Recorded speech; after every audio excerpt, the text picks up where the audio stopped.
Bienvenue dans cette nouvelle vidéo pédagogique consacrée à l'apprentissage de la démarche clinique que tout étudiant en médecine doit acquérir avant de débuter son assistanat. Aujourd'hui, la plainte de départ du patient sera la détresse respiratoire. Bonjour monsieur. Bonjour madame. Je vois que vous avez des difficultés à respirer. Je vais vous installer le plus confortablement possible. Qu'est-ce qui vous est arrivé, monsieur? Je suis essoufflé brutalement ce matin. Ça vous arrive souvent, monsieur? Oh, de temps en temps, mon médecin me dit que mon cœur est fatigué. Mettez l'oxygène, monsieur. Il est intéressant de constater qu'avant même de démarrer toute démarche diagnostique, pronostique ou thérapeutique médicamenteuse, j'ai déjà effectué un traitement, j'ai déjà agi en tant que stagiaire. J'ai installé le patient dans une position confortable, j'ai parlé calmement, j'ai constaté que la saturation était basse et j'ai mis en place de l'oxygène. Je lis que votre médecin traitant vous envoie aux urgences pour une suspicion d'œdème pulmonaire, monsieur. Oui. Est-ce que vous avez des soucis cardiaques? Oui, je crois bien. J'ai du mal à terminer mes phrases pour vous expliquer. D'accord. Bon, je vais lire votre dossier, mais d'abord je vais vous examiner.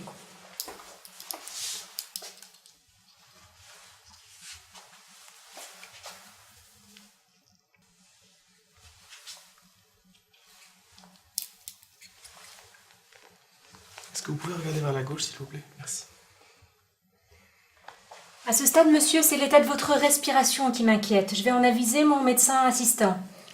Vous êtes inquiète, pourquoi? C'est le rythme de votre respiration qui est trop élevé. Ah. Il y a votre cœur qui bat trop vite, votre sang manque d'oxygène et les muscles de votre respiration sont en tirage. En tirage? Qu'est-ce que ça veut dire? Ça veut dire que visiblement vous tirez sur vos muscles pour pouvoir mieux respirer. Ce que je constate avec ce patient, c'est que je n'ai pas la possibilité de faire une anamnèse longue et détaillée. Je dois m'adapter au patient qui est essoufflé, fatigué et qui a besoin de recevoir un traitement rapidement. J'ai donc expliqué mon inquiétude au patient en des termes compréhensibles et j'ai repéré suffisamment de signes cliniques inquiétants que pour en avertir mon superviseur immédiatement. Je viens de recevoir un patient de 80 ans qui est envoyé par son médecin traitant pour une dyspnée brutale depuis ce matin. Oui. Il, dans son dossier médical, mentionne une cardiopathie ischémique pour laquelle il prend un inhibiteur d'enzyme de conversion, un diurétique et de l'aspirine, ainsi qu'une BPCO tabagique pour laquelle il prend des aérosols de Ventolin à la demande.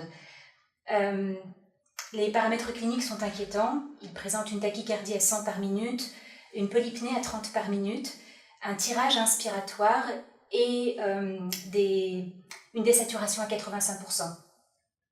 À l'auscultation pulmonaire, j'entends des ronchis bilatéraux. Je n'ai pas observé d'œdème des membres inférieurs, pas de température et j'ai instauré de l'oxygène immédiatement. Très bien. Combien d'oxygène as-tu administré? Le stagiaire m'a fait une description détaillée de la clinique du patient et de la gravité de la situation. Un mot sur l'administration d'oxygène.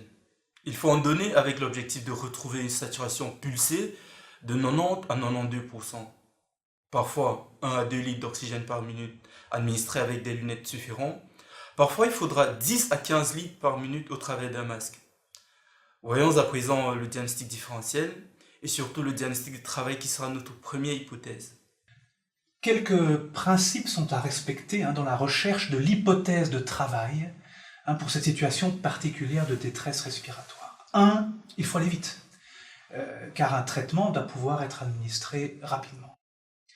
2. Il faut faire un choix entre une cause pulmonaire et une cause cardiaque, parce qu'évidemment, ce n'est pas les mêmes traitements. 3. Quand les plaintes sont criantes de sévérité comme ce patient, il faut rechercher en priorité des maladies fréquentes et évidentes. Alors je vous écoute. Moi je pourrais penser à un infarctus du myocarde qui pourrait expliquer cette dyspnée, d'autant plus que le patient a quand même des antécédents de cardiopathie ischémique. Ouais. Et donc je pense qu'il faudrait peut-être lui faire un ECG. Tu veux un ECG? Voilà le CG, qu'est-ce que tu en penses? Quand je le regarde comme ça, il y a une tachycardie sinusale, il n'y a pas de sus ni sous-décalage du segment ST. Oui, là, pas de bloc de branche gauche complet qui pourrait masquer une ischémie. Donc pour moi, ça m'a l'air rassurant. Rassurant. Une autre hypothèse? Moi, je voudrais confirmer une infection pulmonaire, vu l'auscultation. Donc, on aurait besoin d'une radiographie, d'une prise de sang. On pourrait trouver un syndrome inflammatoire et peut-être même des signes biologiques d'une infection sévère. Ouais. Bon, la prise de sang, il faudra 1 heure pour avoir les résultats, mais on peut déjà regarder la radiothorax. Est-ce qu'elle te permet de confirmer ou d'exclure ton hypothèse? Oui, non, on voit effectivement pas de foyer systématisé visible. Et c'est une radio faite au lit du patient, donc de qualité limitée, mais je crois qu'on peut au moins exclure un pneumothorax, qui était aussi une hypothèse. Encore une hypothèse exclue, tout à fait. Une autre idée? Moi, je pense plutôt pour l'œdème pulmonaire, au vu de ses antécédents. En plus, c'était l'hypothèse de son médecin traitant. D'autant plus qu'à la radio du thorax, on voit que le cœur est fort dilaté. On aurait besoin du BNP, mais la prise de sang va prendre 1 heure. Ouais. Qui partage ce dernier avis? Ouais, donc j'ai un peu l'impression à vous entendre que l'œdème pulmonaire aigu paraît l'hypothèse de travail la plus probable. Hein. Ok, on est d'accord avec ça? Alors vous voilà prêt à soumettre cette hypothèse à l'épreuve d'un traitement pour ce patient. Alors, quel traitement pour commencer? On pourrait donner un diurétique de Lens, des dérivés nitrés, voire un traitement par ventilation non invasive, mais je débuterai quand même par un diurétique. Un diurétique, ok. Mais excusez-moi, mais quid de l'embolie pulmonaire? En fait, il suffirait de doser les dédimères et on saurait directement, non? Alors, je dirais cette idée-là sera bonne si les autres hypothèses évoquées d'abord sont finalement exclues, hein, l'œdème pulmonaire ou l'infection pulmonaire. Bon, et quant au dédimère, c'est vrai qu'il y a 90% de chances qu'il soit faussement positif chez un patient âgé en détresse respiratoire, ce qui engendrerait à ce stade-ci la réalisation d'un scanner inutile et potentiellement dangereux. Entre-temps, nous avons reçu le résultat du BNP et il est strictement normal. Allons voir comment va le patient. Bonjour, monsieur, madame. Bonjour. Vous êtes? Je suis sa fille. Monsieur, vous vous sentez mieux? Pas vraiment, mais je pense quand même que l'oxygène me fait du bien. La fréquence cardiaque a légèrement augmenté à 110 par minute et la tension artérielle a diminué à 130/80. Madame, nous pensions que votre père présentait un œdème pulmonaire pour expliquer son essoufflement brutal, mais les résultats de la prise de sang ainsi que les traitements que nous on a institués ne semblent pas confirmer cette hypothèse. Mais vous savez, docteur, mon père a déjà fait des fausses déglutitions et ça y ressemble beaucoup. Notre hypothèse de travail a été revue à la lumière de nouvelles informations. L'aggravation de la fréquence cardiaque et de la tension artérielle, même modérée, nous montre que nous faisions fausse route. Tout comme le patient d'ailleurs. Nous avons donc dès lors appelé le kinésithérapeute pour aspirer les sécrétions bronchiques et nous avons hydraté le patient avec 500 ml de Hartmann. Le diagnostic de fausse déglutition paraît le plus probable. Je m'attends à une évolution favorable en 24 à 48 heures et le patient ne devra pas être admis aux soins intensifs.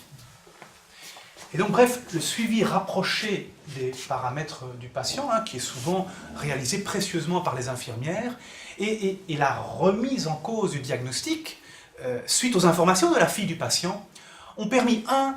De rectifier le traitement, 2. De clarifier le pronostic à court terme, 3. D'éviter la réalisation d'examens complémentaires potentiellement dangereux à cet âge-là, comme un scanner thoracique, et 4.